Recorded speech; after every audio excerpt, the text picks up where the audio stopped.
তাদের মধ্যে বাক বিতরটা হচ্ছে কে রূহ নিয়ে যাবে। তো জাহান্নামের ফেরেশতারা বলছেন সে এতগুলো খুন করেছে, তার রূহটা আমরা নিব।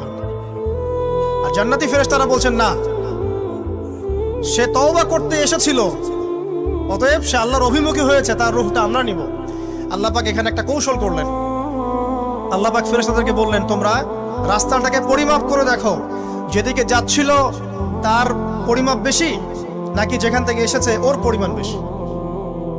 আল্লাহ পাক জমিনকে আদেশ করলেন, হে জমিন তুমি প্রশস্ত হয়ে যাও। এবার পরিমাপ করে দেখা গেল সে তওবার দিকে আসছিল, এর পরিমাণটা বেশি।